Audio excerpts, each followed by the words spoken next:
Hello everyone, we'll start in a moment, just let's wait just maybe 2 minutes more for other people and we'll proceed.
Okay, I guess that's everyone. So, hello everyone, my name is Marcin Kubacki and today I'm with Simon Coter, Director of Product Management. We're going to discuss Oracle Linux Virtualization Manager and its options for data protection later. And we'll also discuss a little bit differences between Oracle VM and Oracle, a new offering that comes from Oracle. Okay, Simon, so if you could start. Yeah, thank you, Marcin. Yeah, as Marcin was saying, I'm part of Oracle, and I'm part of the product management team dedicated to Linux and virtualization solutions. So today I'm going to give you a quick overview of our offerings related to the virtualization, the well-known solution that is Oracle VM, as well as a new solution that we just announced at the beginning of June, that is Oracle Linux Virtualization Manager. So what I'm going to talk at the end reflects our general product direction, so there is no commitment from Oracle on what I'm going to show to you during this webinar. So this is our standard safe harbor statement. Yeah, let's introduce Oracle Linux first. Oracle Linux, at the end, we have four main directions or four main targets really for Oracle Linux today. And the first one is related to the cloud. So as you know, Oracle is also a cloud vendor. And Oracle Linux at the end is really a very unique solution because Oracle Linux is the same operating system. And if you want also the same hypervisor or the same container solution that today runs on the Oracle public cloud, on Oracle Cloud Infrastructure, but at the same time, you can also run on your own environment on-premise or your own private cloud solution running on-prem. And so this is our main target related to the cloud, grant the same experience both on the public cloud as well as on the private one. That said, another important topic related to Oracle Linux is that we want to leverage Oracle Linux to really accelerate the application deployment and service delivery. And this is something valid for both container solutions, like for example with Docker, as well as the virtualization one. Kernel, it's important to know that Oracle is also a very huge contributor to different open source projects. And one of them is obviously the Linux kernel. If you check on kernel.org, starting from the release 4.15 of the kernel, Oracle at the end is the third contributor for the open source kernel project, open source Linux kernel project.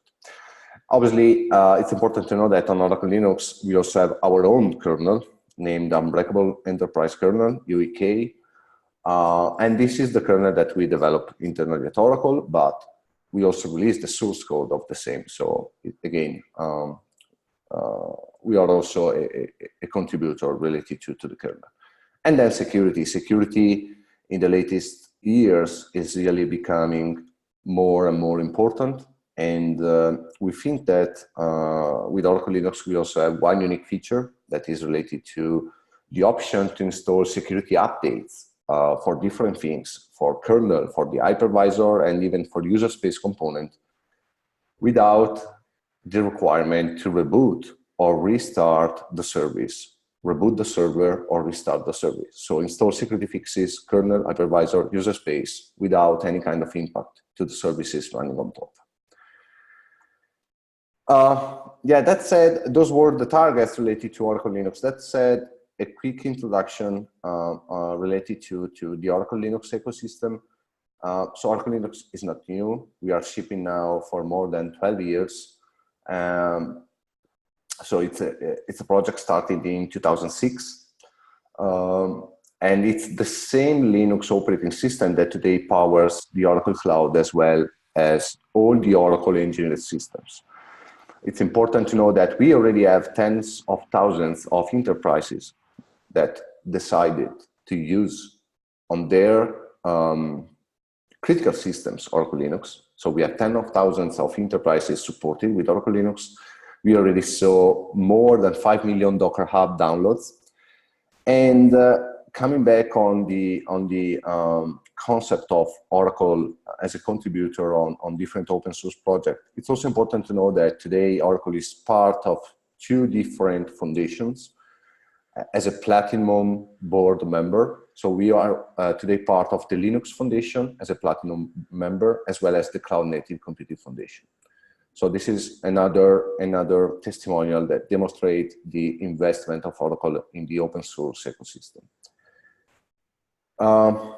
Moving ahead, another important thing that I really like related to Oracle Linux, one of our targets today and even for the future is to always maintain the 100% compatibility with the Red Hat Enterprise Linux kernel.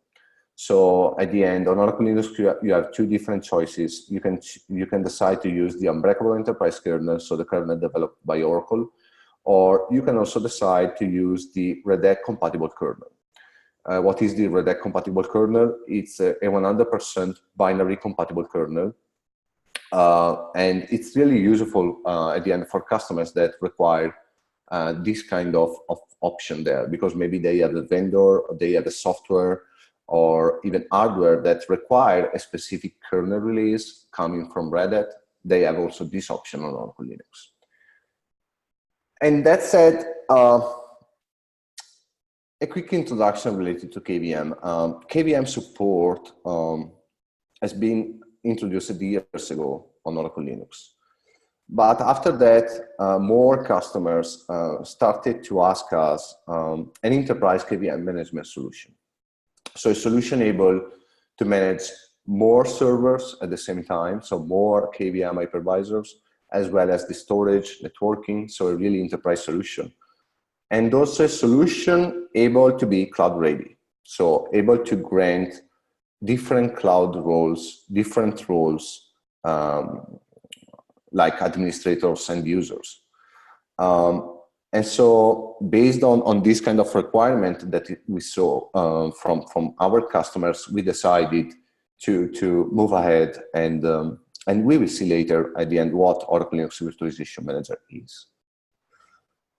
But you know, KVM is an hypervisor that today is available on different Linux distribution and even on different enterprise Linux distributions. So why Oracle Linux KVM?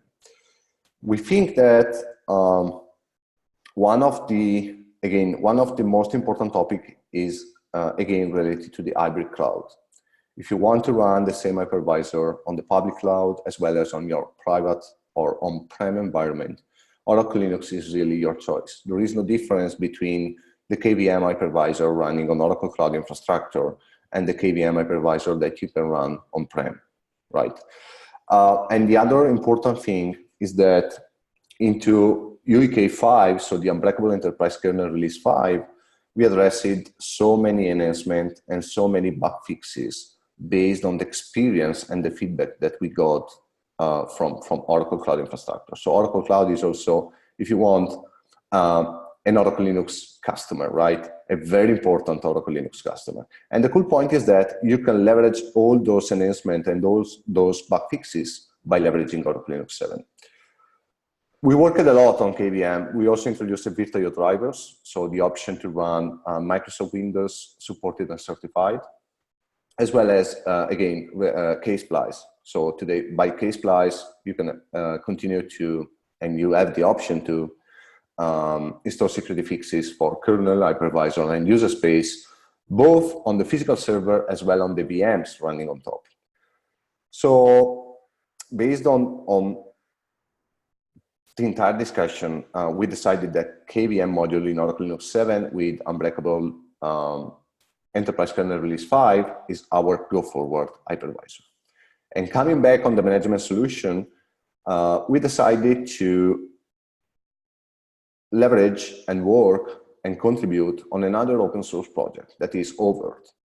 oVirt is an open source project today available. It's a KVM management solution. We decided to work on this open source project. We will see later why. Instead of building internally another possible KVM management solution. But again, another target that now we are going to address into OLVM is, again, the rapid application deployment for the full software stack. That means even for the Oracle products running on top of VMs, on top of KVM. So just a quick solution overview. At the end, we have the compute side of the solution based on Oracle Linux KVM, where we have Oracle Linux 7 with UEK 5.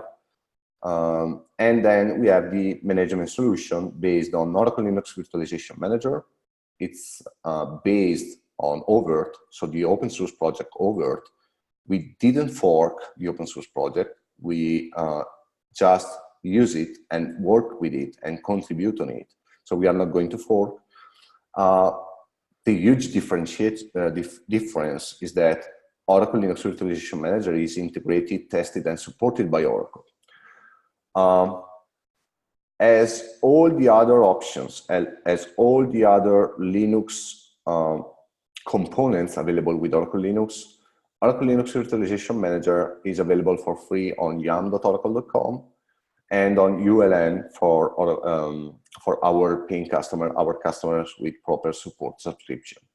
It's available for free on yum.oracle.com, can be updated for free without any kind of problem. It has been announced on June 3rd. And the cool point here is that what we're going to show, or what Marcin is going to show later today, is that we already have a very cool backup solution for Oracle Linux Virtualization Manager, a solution that is also able to get backups on Oracle VM. Here a quick overview of what is oVirt, so the open source project. At the end, it's a solution born years ago with the target to be a management solution for different hypervisors. Today, strictly and really speaking, oVirt is really focused on KVM management. And it's a full feature software targeted to support enterprise infrastructure and targeted to manage the entire enterprise infrastructure.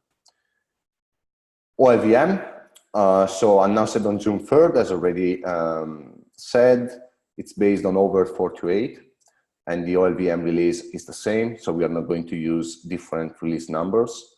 And so it will be even clearer for our customers which kind of release we targeted for the OLVM. So we're going to use the same numbers.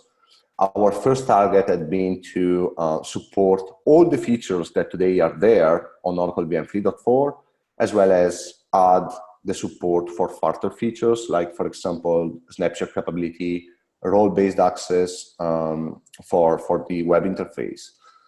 And again, integrated, tested, and supported by Oracle. So our QA, QE teams worked a lot to verify all the features and all the possible issues related to Oracle Linux Virtualization Manager. That said, just a quick mention on Oracle VM. We will continue to manage and maintain Oracle VM 3.4. Lately, we just announced the Oracle VM 3.4.6.1. We introduced the fourth digit in terms of maintenance releases for Oracle VM 3.4. Again, we will continue to maintain it. We are not going to leave our existing customers on Oracle VM alone. So we will continue to maintain, and the premier support date has been already extended to March 2021. Yeah, that said, just a quick overview on the prices, just because it's important to know that while talking on Oracle Linux and virtualization, case splice, clustering, and so on, and then you have one unique support subscription that includes all those options. There is no hidden cost, there is no add-on price, or yeah, I want to leverage the clustering, okay, you have to pay this license. I want to get the virtualization, yeah, you have to get that option. No. We have one unique price, one unique support subscription that includes all the features and the support on all of them. That said, it's also important to know that we work a lot with different IHV, so different third-party hardware vendors, as well as independent software vendors, like, for example, Storware. Storware is one of the best partners that we worked with, mostly for backup solutions. We worked a lot in the past to get their solution able to get VM backups on Oracle VM. And lately, we also worked together to get their solution certifying and supporting Oracle Linux Virtualization Manager. And now I'm going to hand over to Marcin that will show us this great solution dedicated to backups for different hypervisor ecosystem. Thank you, Marcin. Thank you, Simon. I'll try to share my screen now. You should be able to see my presentation right now. Yep. Okay, so my name is Marcin Kubacki. I'm Chief Software Architect at Storware. Today we are going to cover also the topic how to protect both Oracle VM and Oracle Linux Virtualization Manager. So regardless of what actually you have installed or you're going to have installed, both of them can be protected. It's not only these two platforms, we support many others. So we can mix them together, and basically we have focused on these open source, non-mainstream platforms, and we are actually expanding with every single release. So more and more platforms are going to be supported at some point. Storware vProtect is independent data protection solution. Okay, so it can use basically what you are going to give, some sort of storage, some sort of object storage. So it can be on-prem or in the cloud. You can use also other backup providers such as enterprise grade like Veritas, IBM Spectrum Protect, Dell EMC Networker. So technically, you can have multiple of them, and you can back up multiple platforms that we support to these already existing backup providers. We wanted to redesign completely backup, so that this is completely new web interface with new architecture with multiple data movers, so it scales well as well. We are not focusing only on virtual machines. We also do container, or let's say deployment as it is actually the proper name for OpenShift or Kubernetes terminology. Also applications or eventually the clouds as well. So currently it's AWS only. So high-level architecture looks like this. Basically, vProtect creates snapshots, export virtual environment from the left and stores them on the right. When I said that vProtect can act as the standalone solution, it's basically because of the file system-based backup provider, especially that we can easily enable video and enable the duplication of such storage. So it's always up to you what kind of backup provider you intend to use later to store your backups. Especially very important aspect for the Oracle Linux Virtualization Manager is multi-node architecture.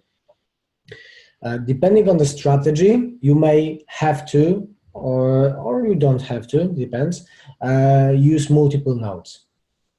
There are some strategies, especially in the Oracle Linux Virtualization Manager, where you have to use virtual machine proxies, and you can put them on every single cluster that you already have in your data center. So that is actually, that can grow with your pool of servers as you need more resources. That having said, in many cases, even single node can handle quite a lot of workload.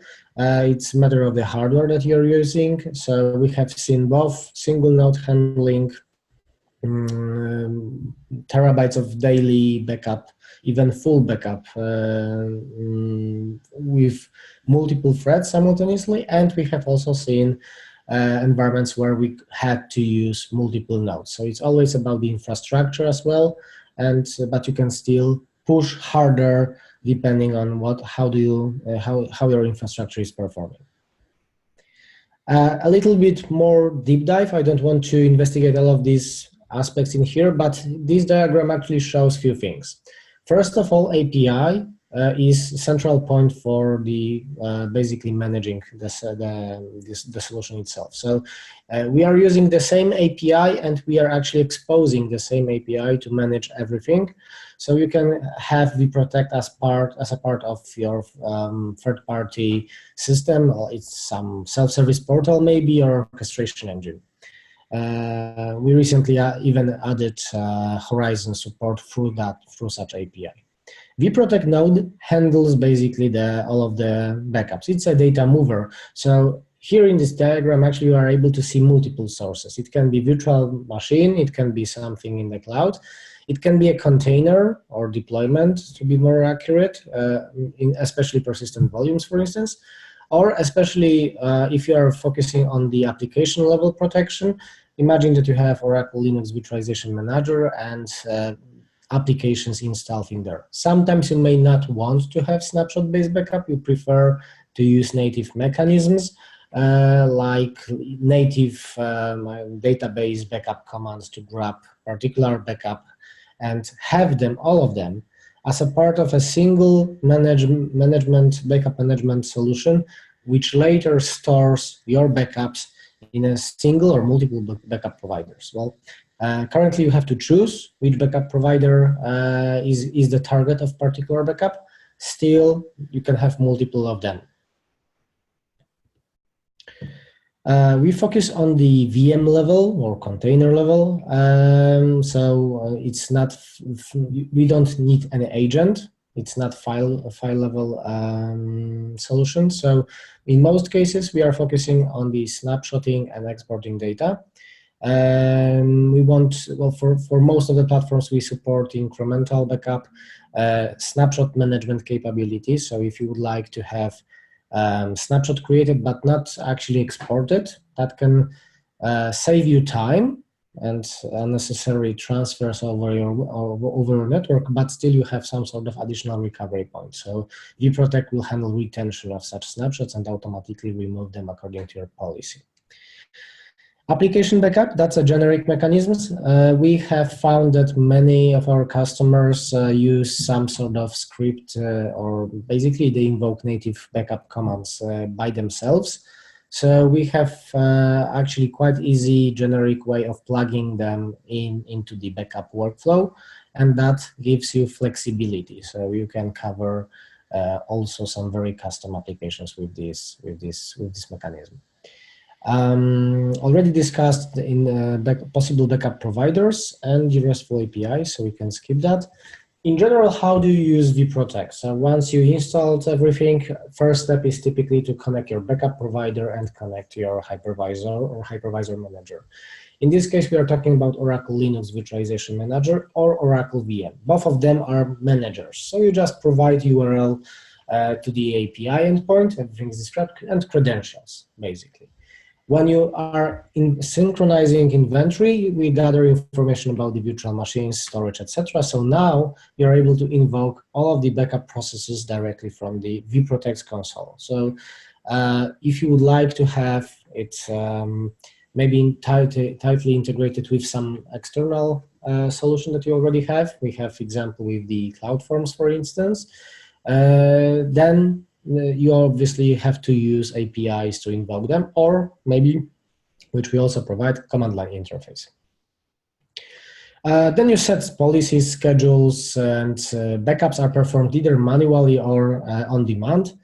You can assign multiple schedules to the policy, so and you can automatically also assign virtual machines to the policies as well. So if you have multiple many VMs, maybe you don't want to specify a policy for each of these VMs. Maybe it's easier for you to just initiate inventory scanning, and during this particular task that we perform also the option. We have option to specify rules based on both virtual machine name, so we can specify some regular expressions on it, and tags. This is more important for the Oracle Linux Virtualization Manager, as many administrators commonly use tagging in oVirt-based installations. Restores, it's not only to the hypervisor back, we also are able to mount backups so that you're able to grab individual files, or if you prefer to save some specific Windows-based, maybe extended file attributes or permissions, it's maybe better to share them over iSCSI. So because we are able, you can just select which drives you are interested in and just give iSCSI IQNs that are permitted. There are several strategies that I want to discuss. The first one is not really related to the Oracle VM or Oracle Linux VM, but it gives you the idea that basically the process looks like exporting from external APIs or endpoints or SSH or whatever it is, for particularly for specific hypervisors. So well, this is for standalone servers mostly, okay? In this particular case, we have some API, and we are able to simultaneously fetch data from multiple sources. And vProtect is able to load balance it so that it is going to optimize workload and not perform simultaneously all of the backups on a single hypervisor, rather to spread workload across multiple, so that is performing much better. In Oracle VM, and actually also in Oracle Linux Virtualization Manager API version 3, you are able actually to use export storage domain. That's the approach where we're actually asking for the backup and export process to be performed, and we are waiting for the data to be received on our staging space. It has several disadvantages, especially for the OLVM, Oracle Linux Virtualization Manager. First of all, it's not going to be probably supported in the future, as this is going to be deprecated. But for Oracle VM, basically it's the only way supported right now. The other disadvantage is, first of all, that you need to have some export repository or storage domain. You have to do additional cloning of the VM during this process. And in case of OLVM, you will not have option to exclude certain drives.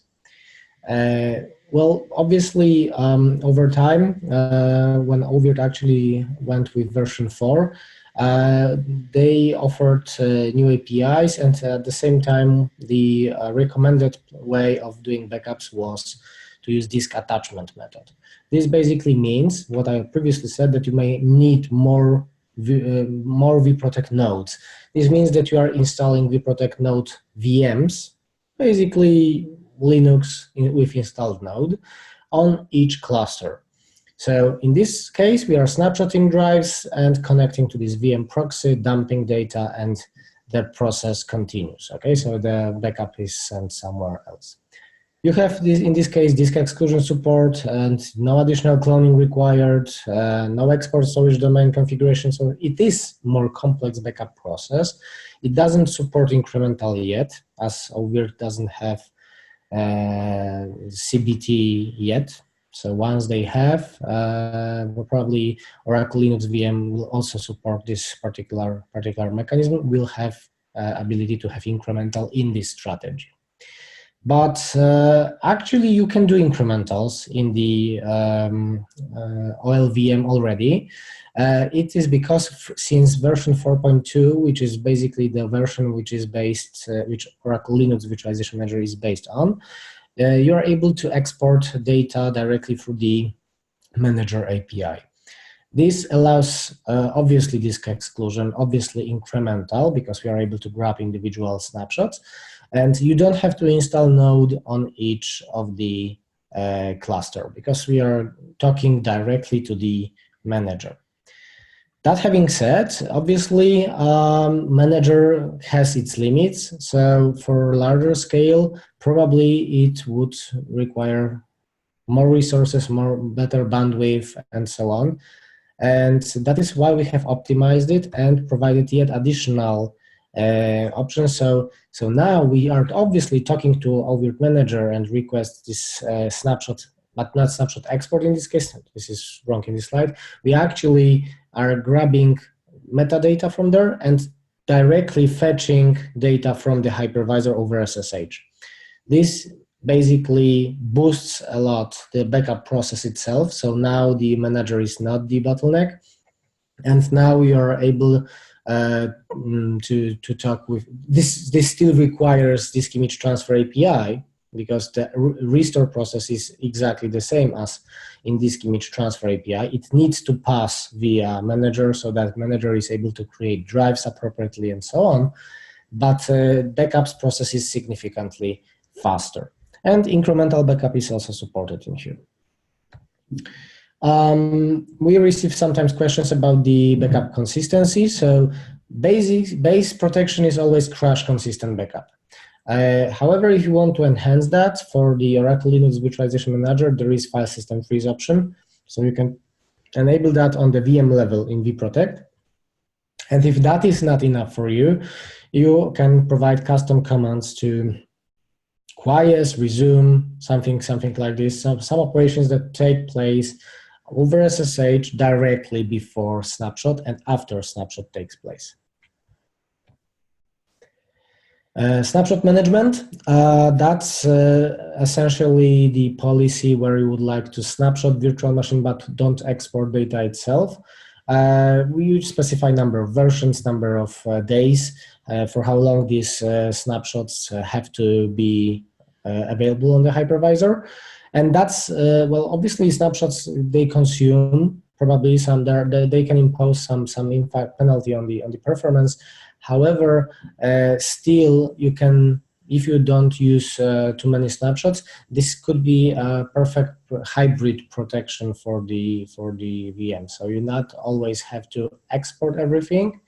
You may just want to keep one more snapshot, maybe to have some extra recovery points without the need to export data.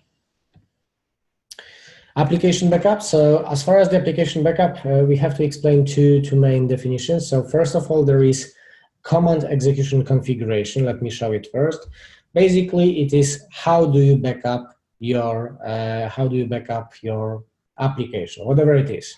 And by application, I mean that it can be there's some set of files, some database that requires some command to be executed. This command can be executed both on the node or on the over SSH, so you just need to provide credentials, and you need to describe if you would like to export data. It's not that obvious. Maybe sometimes you just want to invoke some process, not actually export any data. Sometimes you would like to read from set of files like with wildcard, maybe a directory, or just read directly from the stream, or like the output stream of the specific command. And once you have this, you later define these applications here, so instances of these applications, and you specify that this is my database 1. It uses, for instance, MariaDB backup command. This is my database 2, and it still uses the same command execution configuration. So you're able to define environmental variables that you're going later to use either in your scripts or commands. So that's basically the generic mechanism. We use, actually, we start with a very basic example with our own database backup. So that's one of the things that you can just enable on the vProtect, and you're ready to go and test how it's working. And later you can build on top or use your existing scripts. We're going to enhance that and provide more templates for different applications in the future. So obviously this mechanism is going to have more and more specific use cases. One of the use cases very commonly asked is, let's say, how to protect Oracle VM or Oracle Linux Virtualization Manager configuration. So not virtual machine, but the configuration itself. So basically, this mechanism can also talk to your manager, grab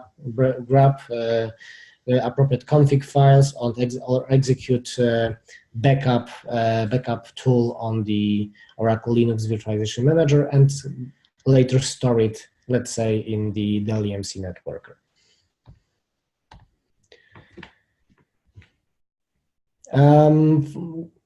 Because we support many different enterprise-grade backup providers, we also are able to extend their capabilities and have multi-tier backup solutions. So in this case, this is an example with IBM Spectrum Protect server. You're able to use then later to IBM to push data to the cloud pools or whatever you would like to use on the IBM Spectrum Protect site. On the other hand, similar integration is done with, let's say, Data Domain.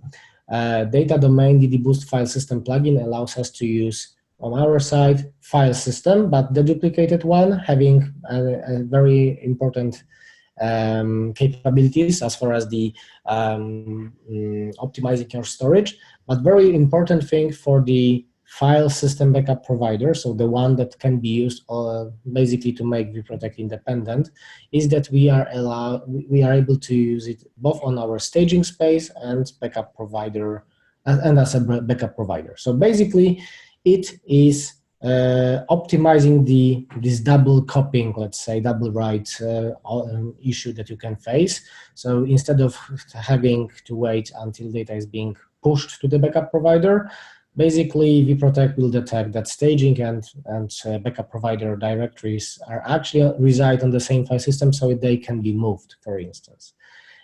This boosts the backup process a lot, and because, well, it is a file system, like in here, we are also able to directly read data. So in cases where we don't have to merge any data or just need directly to import to the hypervisor or mount them or share them over iSCSI, if there is not such a requirement, so you don't use, let's say, incremental in this case, we are able to instantly attach or mount or import directly without having to copy or bringing back data to the staging space.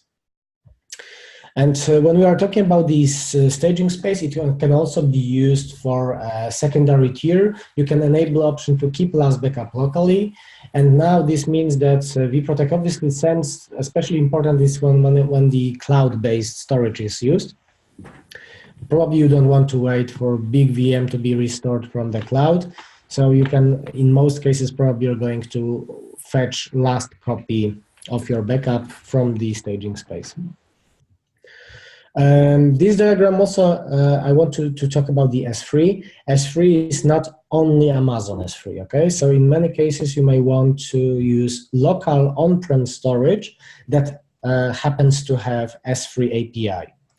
And if that's the case, IBM Object Storage or Scality, for instance, then technically we are able to use the same connector and use the same storage for backup purposes. We are ready for integration. It's in the past we've seen administrators that had some fun with the command line interface and wanted to automate a few things, but we always exposed our API so that you are able to do basically whatever vProtect is able to do directly by calling our API endpoints. And one of the examples that we have prepared is actually CloudForms implementation. So in the CloudForms portal, you are able to expose buttons like backup, restore, or even do more, because this screenshot actually is a little bit older, without the need to give access to the vProtect console. Why to choose vProtect? So first of all, you can have single platform that backs up, that creates backups for multiple sources. Virtualization platforms support some custom applications. On the other side, you are able to use your existing backup platforms, backup providers. That's especially important when you don't want to change everything what you already have in your data center. So we don't force anyone to replace existing backup provider. We actually are flexible, so that's a freedom of choice. It's not only about the VMs, it's also about the applications, it's also about the snapshot management. It's simple to deploy. Basically, it's 2 RPMs or our virtual appliance. We are open for the integration. You have 2 options as far as the licensing is concerned, either per host or per VM, and especially that you can try free version up to 10 VMs for no charge at all, and you can play it with in your DC and see how it works. Give us some feedback. So that's one of the options that you also have. And in some cases also we really want to talk to cooperate with customers to get insight what are possible features that they are missing that they would like to see in the future releases. So you will see that actually there are several of these in demo. So let me just share the screen right now of the browser.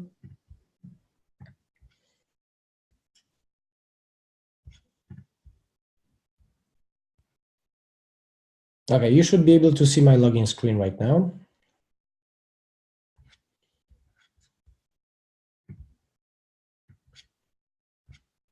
Okay, so let's start. That's basically the web interface, what we are providing, the central point of management. Here you can basically see some statistics, some what is the, let's say, success rate, maybe some details about which particular backup has failed, or maybe it's successful. You're also able to see the current staging space. In my case, I have only 1 node currently in here, and I have single file system with the duplication enabled. So you're able to see that the duplication ratio, for instance, is around 80%. And I have some virtual environments already protected. So as I said previously, first step would probably to create a hypervisor manager entry. Here I have Oracle Linux Virtualization Manager. Actually, I can use the same URL here and access, maybe without API, access the same manager in the secondary tab. So we're able to see how it looks like. In our small environment, I have just a single VM that we are going to backup, but obviously you can have more. We don't have to deploy, in this particular case, vProtect node on this infrastructure. We have used SSH transfer. So now, when I want to add such hypervisor manager, I provide credentials. And after I add, you are being asked if you would like to automatically index or synchronize inventory. This basically creates inventory synchronization task. Everything that basically node needs to be to do is sort of a task. So it can be export data, it can store data somewhere, it can restore, import, clean old snapshots, etc. So in our case, it has just connected and collected information about the clusters, storage, and obviously virtual environment. So here I have several other VMs, but I'm interested in the Oracle Linux machine that I have in here. I can browse details of the VM. I can have tags read from my Oracle Linux Virtualization Manager. So here in the Oracle, I can tag instances, let's say backup policy 1 or 2. And when vProtect scans for them, he is able, for instance, to assign automatically to a specific policy. In my case, I have already VM assigned to daily backup policy. I see that some backups have been done in the past. These are smaller because obviously they are incremental. And I can also track timing of particular backups, so which phase took most of the time. So I can initiate now. I can, let's say that I want just incremental. I want to store it in file system that I have in here. And this creates an export task. Once the export task finishes, you are able to see, you will see that there is a store task that basically handles the storing objects in your backup provider. When you are creating incremental, vProtect will first of all needs to understand that you are going to use incremental feature. So he's leaving the snapshot on the hypervisor for future incrementals because CBT is not available yet. If vProtect doesn't have any incremental schedule assigned, then he's going to remove snapshot automatically. So here we can see in the snapshots tab that there is already one snapshot. Secondary has just been created, and you will see that they are going to be. This is already current for next incremental, because it's basically it has been already stored, and now this one is going actually to be removed. So here in the events tab, you can see that snapshot has been snapshot deletion has been already invoked, and creation of the next one as well. Okay, let's talk about the policies, because we probably are not going to manually back up all of the VMs. We are going to do two things, create policies and schedules. So policy basically defines how the VM is going to be backed up according to the rule, so where it is going to be stored and when. You can specify which virtual machines have to be protected, and according to your rules in here, you can either include or exclude certain VMs based on either their names or tags and clusters. So for instance, you would like to protect only VMs in certain clusters that have tag backup, for instance. Some examples of features that come from also from our customers. Some bigger customers requested also to have ability to just fail rest of the backups if let's say some percentage of the backups have already failed. So if we constantly fail on the store phase, then probably something is wrong with the backup provider. Maybe it's better just to fail the rest of the backups and investigate why store fails all the time. So you can specify that, let's assume that 30% or 20% of backups failed on the store phase, just fail the rest of them. You can specify obviously priority. Based on the priority, vProtect is going to execute tasks in here in the console. Currently, I have just invoked a single backup, but you can imagine that you can have hundreds of the tasks in the console. So and limited start window. Okay, this window that you can see in here basically means that tasks are going to be permitted to execute for execution during this period. So if only there are available threads according to your limits that you set already, then tasks have to be executed. But obviously you can schedule more VMs than actually you're able to process overnight. So that is why you have option to specify these limits, as well as the number of threads, simultaneous export threads, or store threads, depending on what do you need. And optional, you have also option to specify start windows. This is for manual on-demand backup, but you can specify in the schedule later as well how long this particular window should be. So I want to initiate daily incremental. Maybe I don't have 300 minutes, maybe 60 would be enough to have all of them backed up. Schedules, you define schedules in here. If that is not enough for you, even though I believe it's quite flexible, you can, let's say, specify second Tuesday of the February, or let's say interval-based, like that's especially important for snapshotting between 9 and let's say 5 p.m. You are able to snapshot every 2 hours. Maybe just during the weekdays, for instance, okay? So you can define specific schedules and later assign them to the policies. Snapshot management policy is much simpler. That's a schedule, sorry. Snapshot management policy is slightly different than the backup policy because basically the rule doesn't have to specify which backup provider, but you specify rather retention settings in here. So that's the only difference. And you later assign both of these policies, either virtual machine and snapshot policy to the virtual machine backup and snapshot management policy to the single VM. Okay, I see that my backup has already finished. So few options to restore later such virtual machine. So you can either restore it directly to the well, let's say restore to the file system. That's not necessarily the most common scenario, but if you would like, we can just give you the backup files.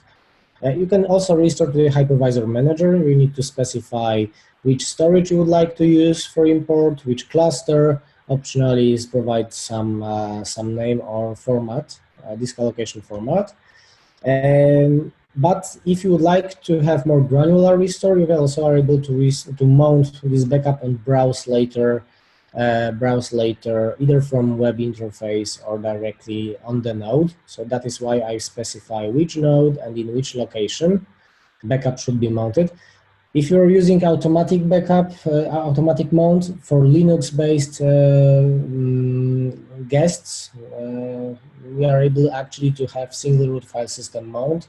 So all of the file systems within this particular backup are going to be mounted according to etc fstab. So that gives you a sort of feeling like you are inside the VM. For Windows, we are going to have separate directories for each file system. You can also specify particular file systems that you would like to mount or share complete drive over iSCSI. If only it's in a compatible format, so we are able to expose it to the clients where you are giving just IQNs, and you are able to allow this host later to mount disk directly, let's say in the Windows machine. So that's the option for the Windows permissions, or maybe some file systems that are not supported yet. Here I have already mounted backup available, so I'm going there and I'm hitting browse button and I'm browsing directly the backup, and I'm able to grab some config file and download, let's say, that I just needed this particular file. Backup destinations. Here is the place where you actually find targets where you are able to store backups, and we have quite a lot already available. The most commonly used is file system, because we've just giving the either file system or if you would like to use the duplication, we just need a block device like def SDC. We can optionally make it to be mounted, let's say vProtect data, it's our staging space, but let's assume that I want to store on the same file system in subdirectory my backups.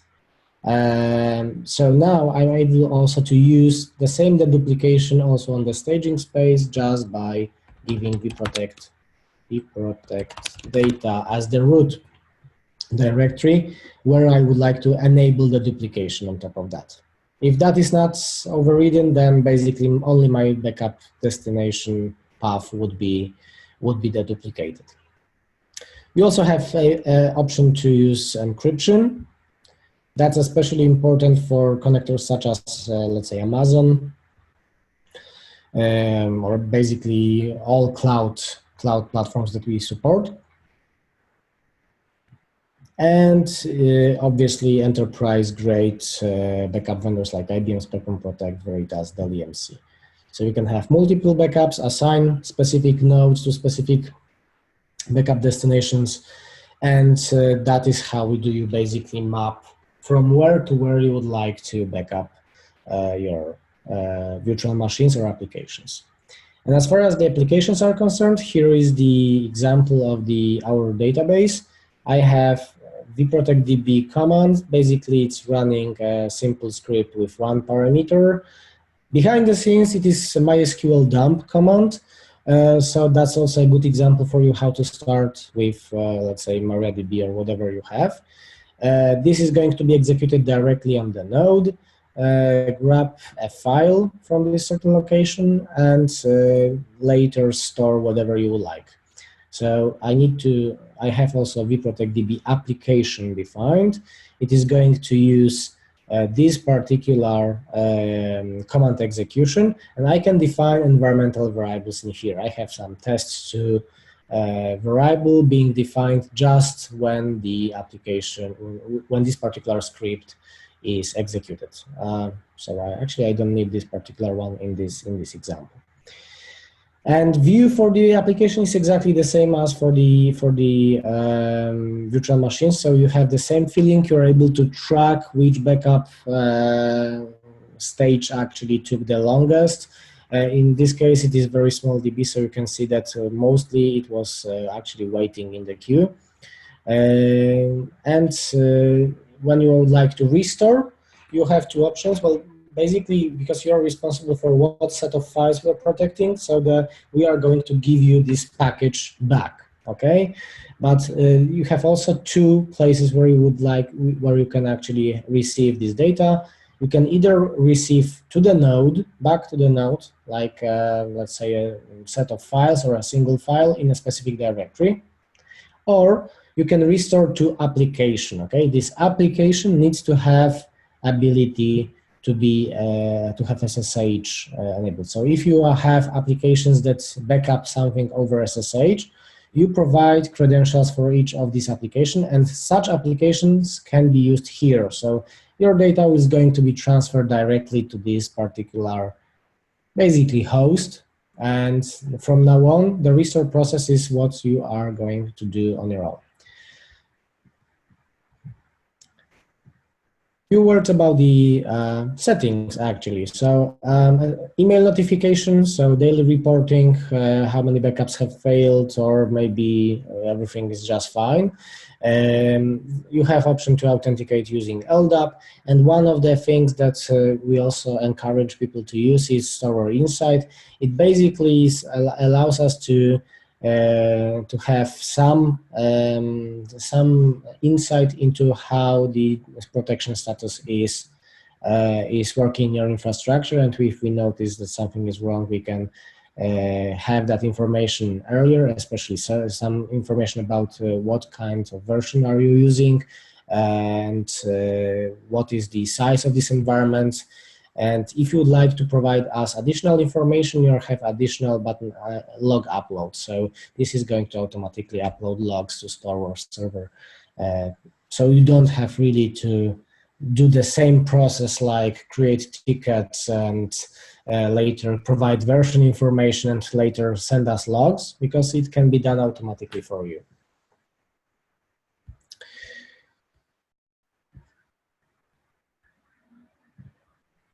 Okay, I believe that we have covered most of the things. Now it's a good moment to start Q&A session.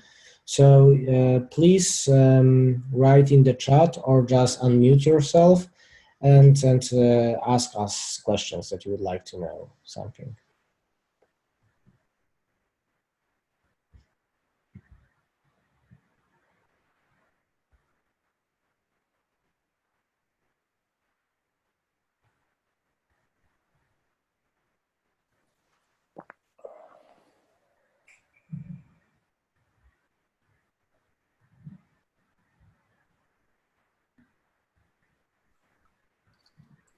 Yeah, even on Oracle Linux or Oracle Linux Virtualization Manager, Oracle VM. Yeah, feel free to do your questions. Yeah. In the meanwhile, let me thank you, Marcin, and also thank to Storware for the opportunity to have this webinar together and talk together on our solution and our partnership, the great partnership between us. And yeah, if there is no question, I think that I also would like to thank all the attendants and also the possible people listening this kind of recording in the future. Yeah, and thank you again, Marcin, for this kind of opportunity. Thank you, Simon, also to participate here. I believe that Oracle customers should really be aware of Oracle Linux Virtualization Manager, because that's the future currently. And obviously, the installation base is going to grow over time and replace Oracle VM at some point.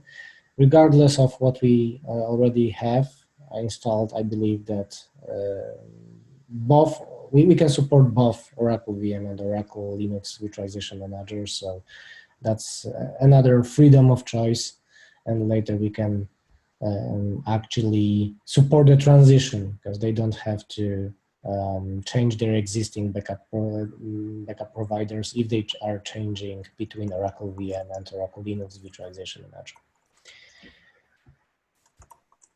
Okay, so I believe that's everything for today. Thank you for this session. Stay tuned, and this video is going to appear also in the social media, so you will have ability to watch it again. And just either go to our website, download for free vProtect, or just drop us email with your questions. So thank you for the day, and stay tuned. Yep. Thank you, Marcin.